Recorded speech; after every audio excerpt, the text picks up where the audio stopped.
Actually Leela ಹೇಳಿರೋದು ಬರೀ ಕಟ್ಕತೆ ಅಲ್ಲ, ನನ್ನ ಮದುವೆ ಬಗ್ಗೆ ಜನಗಳು, ನನ್ನ ಶತ್ರುಗಳು ಕಟ್ಟಿರೋ ಕಥೆ. ಬಂದಿರೋ ಇಷ್ಟು ಜನದಲ್ಲಿ ಹಿತಶತ್ರುಗಳು ಇರ್ತಾರೆ, ಯಾರು ಅಂತ ನಮಗೆ ಗೊತ್ತಾಗಲ್ಲ. ಅವ್ರು ಯಾರಿಗೂ ಡಿಸಪಾಯಿಂಟ್ ಆಗಬಾರ್ದು ಅಂತ ಒಂದು ಸುಂದರವಾದ ಕಥೆನ ಕಟ್ಟಿ ಲೀಲಾ ಎಲ್ರಿಗೂ ಖುಷಿ ಕೊಟ್ಟಿದ್ದಾರೆ.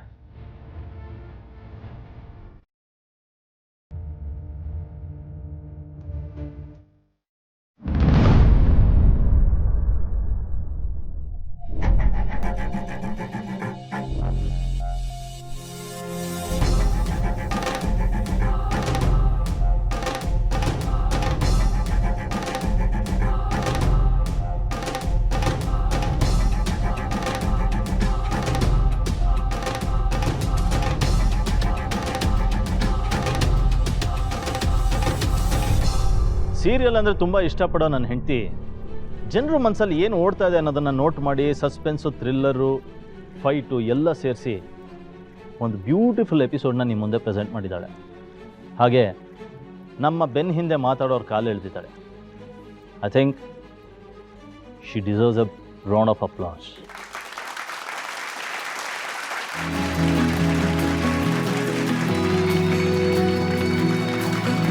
ಇನ್ಮೇಲೆ ನನ್ನ ಮದುವೆ ಬಗ್ಗೆ ಏನೇ ಕಟ್ಕತೆ ಕೇಳಿದ್ರು ದಯವಿಟ್ಟು ಅದನ್ನು ಇಗ್ನೋರ್ ಮಾಡಿ.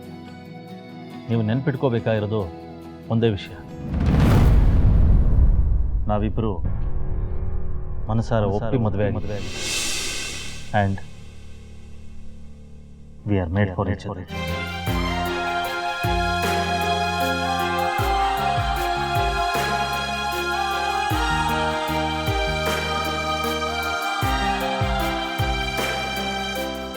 ಅಂದ್ರೆ ಇದು ನಿಜವಾಗ್ಲೂ ಕತೆನಾ? ನೀವೇ ಯೋಚನೆ ಮಾಡಿ, ಇದೆಲ್ಲ ಸಿನಿಮಾ ಸೀರಿಯಲಲ್ಲಿ ಮಾತ್ರ ಆಗೋದಕ್ಕೆ ಸಾಧ್ಯ, ನಿಜ ಜೀವನದಲ್ಲಿ ಆಗುತ್ತಾ? ಅದರಲ್ಲೂ ನನ್ನಂಥ ಪರ್ಫೆಕ್ಟ್ ಮನುಷ್ಯನ ಯಾಮಾರಿಸಿ ನಮ್ಮನೆ ಸೊಸೆ ಆಗೋದು ಅಷ್ಟು ಈಸಿನಾ? ಹಾಂ, ನಾ ಹೇಳೋದೆಲ್ಲ ಹೇಳಾಗಿದೆ. ಇನ್ನೇನಿದ್ರು ನಮ್ಮ ಹೊಸ ಸಂಸಾರಕ್ಕೆ ನೀವೆಲ್ಲ ಆಲ್ ದಿ ಬೆಸ್ಟ್ ಅಂತ ಹೇಳಿ ವಿಶ್ ಮಾಡಬೇಕು ಅಷ್ಟೇ. ಸರ್, ಒಂದೇ ಒಂದು ಪ್ರಶ್ನೆ. ನನಗೆ ಗೊತ್ತು ನೀವೆಲ್ಲ ಏನಕ್ಕೆ ವೆಯ್ಟ್ ಮಾಡ್ತಾ ಇದ್ದೀರಾ ಅಂತ. ನನ್ನ ಹೆಂಡತಿ ಮುಖದಲ್ಲಿ ನಗು ನೋಡೋದಕ್ಕೆ, ರೈಟ್?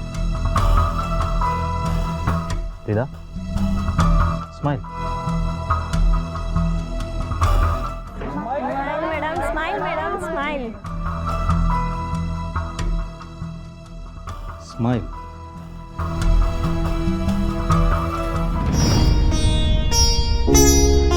ಥ್ಯಾಂಕ್ ಗಾಡ್, ಅಪ್ಪ ಎಲ್ಲ ಸರಿ ಮಾಡಿದ್ರು. ಆರೆನ್ಸ್ ಇದು ದೊಡ್ಡ ಇಶ್ಯೂ ಆಗಿರೋದು. ಎಷ್ಟು ಹೇಳಿದ್ರು ಇರೋ ಬುದ್ಧಿನೇ ಬರಲ್ಲ.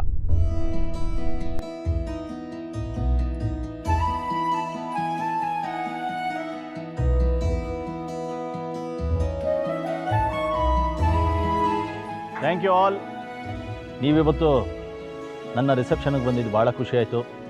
ಐ ಹೋಪ್ ಈ ಪಾರ್ಟಿನ ನೀವೆಲ್ಲ ಎಂಜಾಯ್ ಮಾಡ್ತೀರಾ ಅಂತ. Thank you, thank you.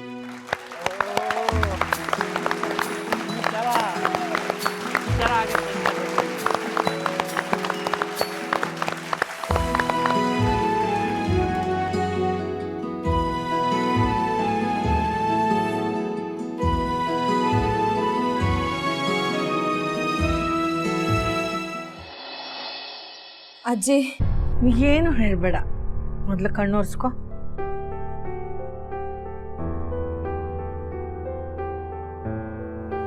ಈ ಮನೆ ಮಹಾಲಕ್ಷ್ಮಿ ನೀನು. ಇವತ್ತು ನಿನ್ನ ಜೀವನದಲ್ಲಿ ತುಂಬ ಮುಖ್ಯವಾದ ದಿನ. ಇವತ್ತಿನ ದಿನ ನೀನು ಖುಷಿಯಾಗಿರಬೇಕು ಅಂಥದ್ರಲ್ಲಿ ಕಣ್ಣೀರು ಹಾಕೋದಾ? ಅಜ್ಜಿ, ನಾನು ತಪ್ಪು ಮಾಡಿದ್ನ ಹೇಳಿ?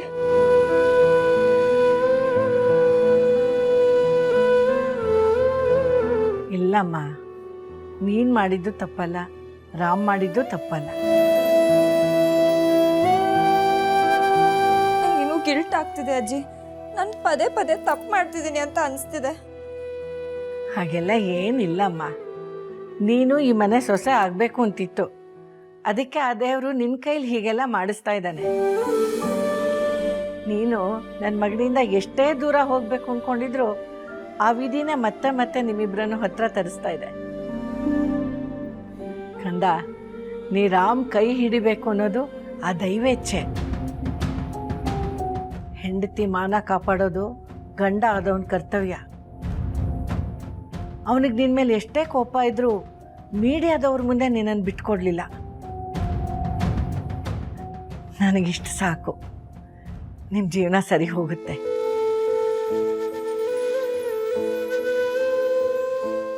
ಇನ್ಮೇಲೆ ನೀವು ಎಲ್ಲ ಗಂಡ ಹೆಂಡ್ತಿರ್ತಾರ ಖುಷಿಯಾಗಿ ಚೆನ್ನಾಗಿರ್ತೀರ ಅನ್ನೋ ನಂಬಿಕೆ ನನಗೆ ಬರ್ತಾ ಇದೆ. ಹೋಗು, ರೆಡಿಯಾಗು. ರೆಡಿ ಆಗ್ಬೇಕಾ? ಈಗ ಎಲ್ಲ ಮುಗ್ದೋಯ್ತಲ್ಲ ಅಜ್ಜಿ, ಈಗ ಯಾಕೆ ರೆಡಿ ಆಗ್ಬೇಕು? ಎಲ್ಲ ಮುಗ್ದೋಯ್ತಂತೆ, ಇನ್ನು ಈಗ ಶುರು. ಏನು ಶುರು ಆಗ್ಬೇಕು? ಅಯ್ಯೋ, ಎಲ್ಲ ನಾನೇ ಬಾಯ್ಬಿಟ್ಟು ಹೇಳ್ಬೇಕಾ? ನೀನು ಮೊದಲು ಹೋಗಿ ರೆಡಿ ಆಗು, ನಿಂಗೆ ಎಲ್ಲ ಗೊತ್ತಾಗುತ್ತೆ.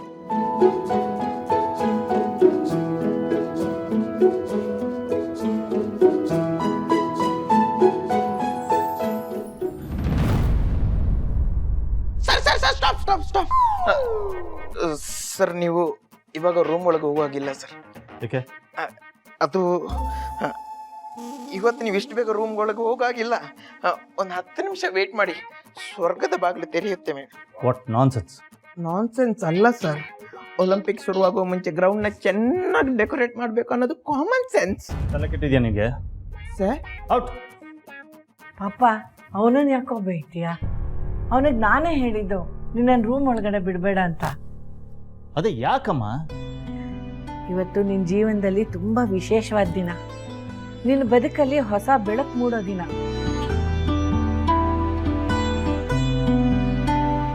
ನೀವಿಬ್ರು ಒಬ್ರನ್ನೊಬ್ರು ಚೆನ್ನಾಗಿ ಅರ್ಥ ಮಾಡ್ಕೊಳ್ಳೋವಂಥ ವಾತಾವರಣ ಸೃಷ್ಟಿ ಆಗ್ತಾ ಇದೆ. ಸ್ವಲ್ಪ ಹೊತ್ತು ನಾನೇ ನಿನಗೆ ಹೇಳ್ತೀನಿ, ಅಲ್ಲಿವರೆಗೂ ಇಲ್ಲೇ ಇರು, ಎಲ್ಲಿಗೂ ಹೋಗಬೇಡ. ನೀನೇನು ಹೇಳ್ತಿದ್ಯಾ ನನಗೆ ಅರ್ಥ ಆಗ್ತಾ ಇಲ್ಲಮ್ಮ.